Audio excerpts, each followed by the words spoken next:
so we're standing here at the Beverly Hills Election Day rally, and I'm standing here with Josh Abraham, and I just wanted to know, I mean, obviously you voted for Trump, but did you vote today or did you vote early? I voted early.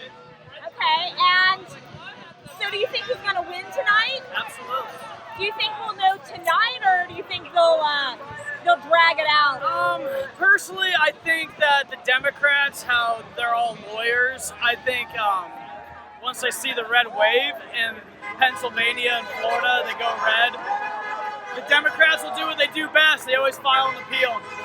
And so it'll be obvious that Trump won, but they'll be like, oh, you can't declare it officially because they'll always want to recount. They always want one. So I think we'll know tonight in our hearts, but officially, like on the media, give it about 7 days.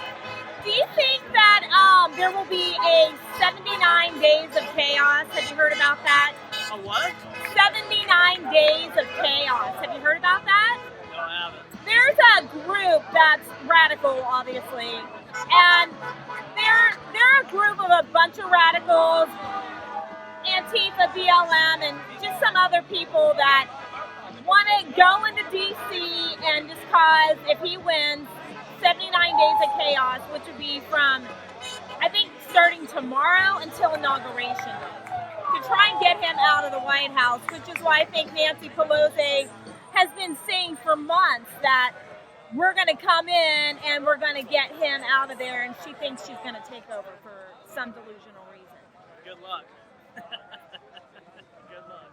So do you think there will be riots, that being said? Of course. You know, just what we have to understand is that they're always going to throw a fit, but what we also have to understand is that these are communists, and there is no negotiation with communists. You ask any survivor of a communist revolution, there's no negotiation. They're like Muslim extremists. You gotta kill them, and you gotta kill them bad, real bad. Because they're not gonna stand for any negotiation. There is no reasoning with these people.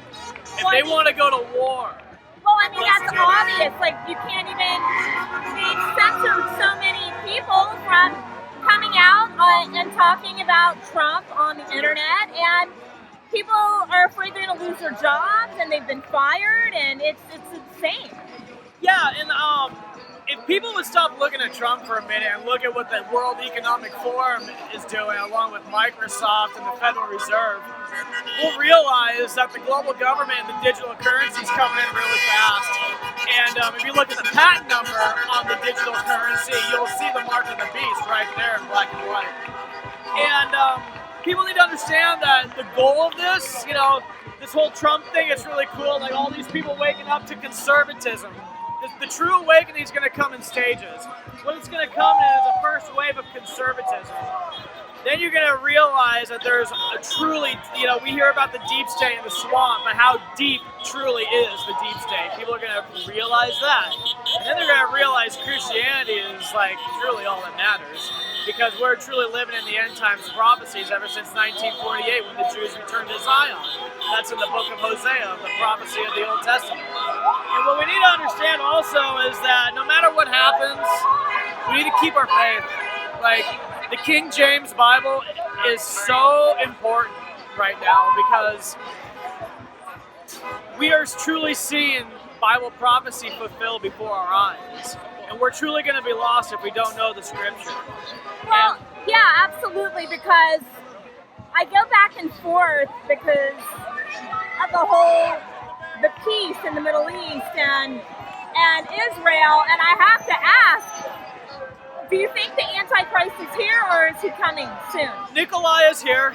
Yeah, he's probably hiding out in the Vatican somewhere. I believe with everything that's going on in Armenia and all the Muslim uprising in Europe, what we have to understand is that all three world wars were written out in 1871 by the high-degree Masons of Albert Pike and Giuseppe Manzini. Albert Pike was the founder of the KKK and the developer of the KKK, which to what it is today. And Giuseppe Manzini was the founder of the Italian Mafia. And these two high-degree Illuminati sages wrote the plan for the 3 world wars. The first 2 they executed absolutely perfectly. But the 3rd World War is coming true to full fruition now. We have, in the book of Ezekiel, it talks about the 3rd World War in Ezekiel 38. And in Ezekiel 38, it talks about in the land of Magog, and that's Armenia. That's the Caucasus Mountains. That's the land of Ashkenazi. And that's actually going off right now, and that's going to spread. And now Turkey's getting involved. Turkey's already drawn aside. Turkey's made it very apparent that they're not with NATO. They're with they're with the Muslim uprising. And now with Armenia happening and the digital currency with the mark of the beast happening, we are truly seeing Bible prophecy fulfill. And the next step after Trump is in office is going to be the end game. That's going to be Operation Warp Speed. And you listen to Trump and all his rallies, people, you know, they listen to him, 4 more years. But when he talks about Operation Warp Speed and, you know, fully initiated by the military, that's right over the heads. Yeah, they're just right over the heads. And then he just keeps on going. I'm just like looking around, like, anybody hear that? And nobody did. So with Operation Warp Speed, we're actually going to see the Trojan horse of the Trump movement, because if he makes it mandatory, then we're going to know that he's not with the Christian movement, he's with the Jesuits of the Vatican.